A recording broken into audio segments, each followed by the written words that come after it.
We've been doing a lot of problems where I give you a polynomial and then I say, and here's a 0, find the rest of them, or factor this entirely, or any of those related questions.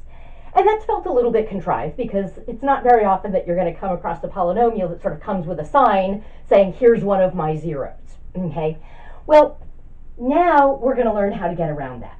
We're going to learn how to figure out for ourselves what our very first 0 is. And then once we have a 0, we know we can break things down into smaller and smaller polynomials and hopefully get all the way down to all of the zeros. This is called the rational zero theorem. It says if f of x is a polynomial, I've written it here in standard form, there are a few conditions. The coefficients, that's these a's, have to be integers. This fancy z is a symbol for the integers. And this thing that looks like an E just says is an element of, or is in the set of integers. So I have to have integer coefficients. And A naught, that's my, that's my constant term, that can't be 0. And of course, my lead coefficient can't be 0. Okay, so I have to have a non-zero lead coefficient and a non-zero constant term.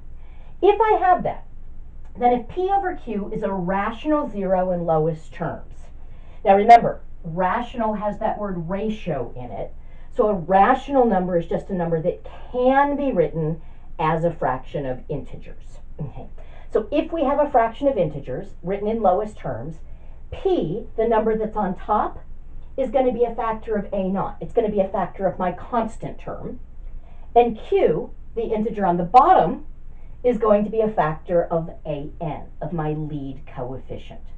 So we can generate a list of all of the rational numbers, not all the numbers, because of course there are real numbers that are irrational, that involve roots in them, and then there are complex numbers, and those aren't even complex numbers that are not even real. So, but I can come up with a list of all the possible rational numbers that could be zeros of a polynomial if I have these conditions. So here's an example right here of a polynomial that does have integer coefficients.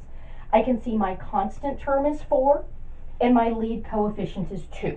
So I've got non-zero numbers there. So I can now list all of the possible rational zeros. I'm going to start with the numerators. The numbers on top, which I'm just calling P, have to be factors of 4. Now I like to list these in pairs, just looking at pairs of integers that multiply to give me 4. So 1 and 4 do. I do need to remember that integers can be positive or negative. So that's actually 4 numbers that could be on top, plus 1, minus 1, plus 4, minus 4. Okay. And then let's see, 2 also works because 2 times 2 is 4. So we also get plus or minus 2.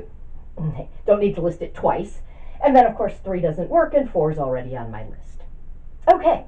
For possible values of Q, that would have to be a factor of 2. The only integers that multiply to give me 2 are going to be plus and minus 1 and plus and minus 2. So my possible rational factors, which would be P over Q, I basically just have to go through and put each of these numbers over each of these. Now I'm always going to have 1 on this list here, so I'm always going to start by just listing the same values I got for P. 1 over 1 would just be 1, so I get plus or minus 1. I'm going to list them in order from smallest to greatest, plus or minus 2, and plus or minus 4. Now I've got to go through and put them over 2. So I'm also going to get plus or minus 1/2. Now plus or minus 2/2 isn't in lowest terms. It would reduce to plus or minus 1, and that's already on my list. And plus or minus 4 over 2, that would reduce to plus or minus 2, and that's already on the list as well. So this is actually a relatively short list. That's just 4 rational numbers that could be zeros. Every other rational number is not a 0 of this polynomial. Okay. So what I can do now is I can just use synthetic division to check. So I'm going to set this up. We've got 2x to the 4th minus 5x cubed minus 3x squared plus 8x plus 4. Quick check.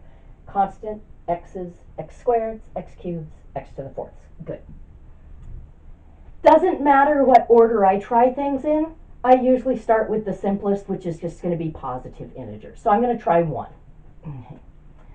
So I bring down the 2, times 1 is 2, add and get negative 3. Times 1 is negative 3, add, we get negative 6, times 1 is negative 6. Add, we get 2, times 1 is 2, we get 6, we did not get 0. Since we did not get 0 as the remainder, that's not a 0, and x minus 1 is not a factor. Okay, now in the interests of space, I'm going to just erase this and use the same setup. You should not do that, because every time you try one of these, that's part of your job. You're usually not going to get the zeros on your first attempt. Usually you're going to use the synthetic division, and it's going to work for some, but it's not going to work for others. Include that work, because that's going to be part of the credit that you have for the problem. So don't erase it. Don't just turn in the ones that work. Turn in every one that you try. I'm erasing just because I've got limited space on the board here. So I'm just going to try 2 next. Some people would try negative 1 next. It's just a matter of personal preference. Okay, so I bring down the 2. We multiply to get 4, add to get negative 1. Multiply to get negative 2, add to get negative 5. Multiply to get negative 5. I'm sorry. Multiply to get negative 10. Brain fart there. Add to get negative 2. Multiply to get negative 4. Add to get 0. Nice. 2 worked.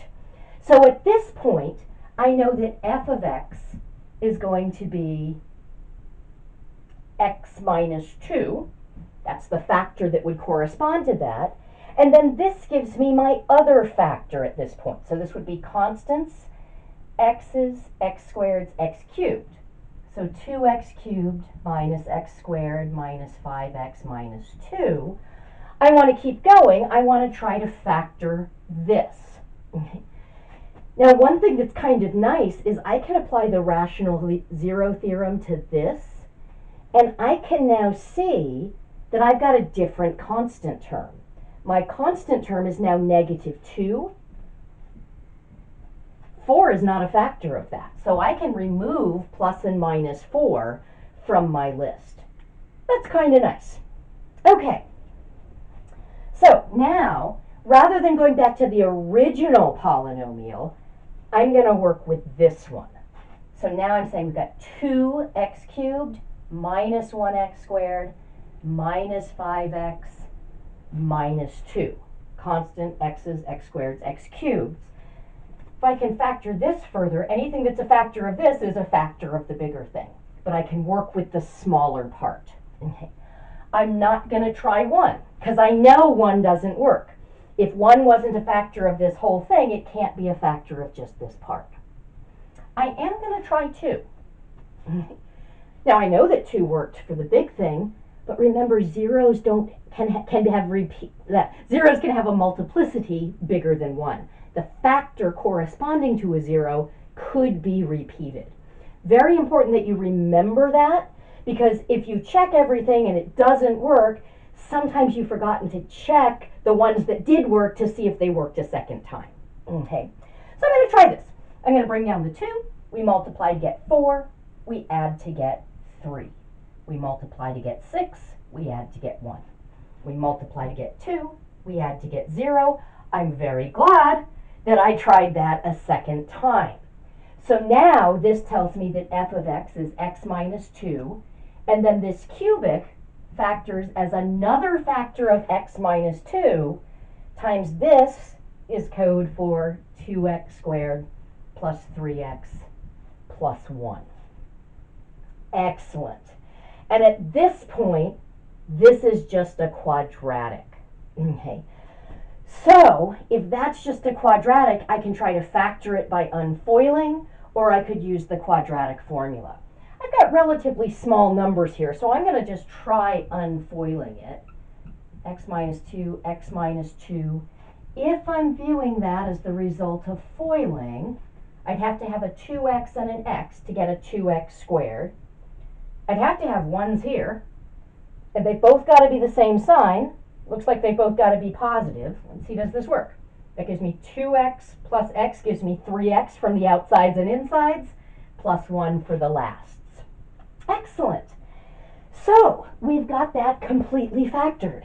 Now, I actually forgot to tell you what the directions were for this problem. I was so excited about doing it.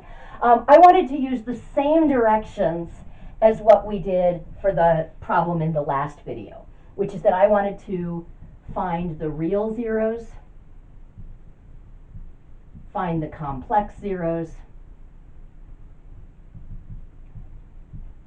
factor over the reals, and then factor over the complex numbers. Now, in this particular example, it looks like I got nothing but real numbers here. So my answers to A and B are actually going to be the same. Because remember, real zeros count as complex zeros, and I'm not going to have any that are complex but not but not real. So I just need to set each factor equal to 0. So we get 2 from these two factors. That's going to be a 0 with multiplicity 2. If 2x plus 1 was equal to 0, 2x would equal negative 1, x would equal negative 1/2. And if x plus 1 is 0, x would be negative 1.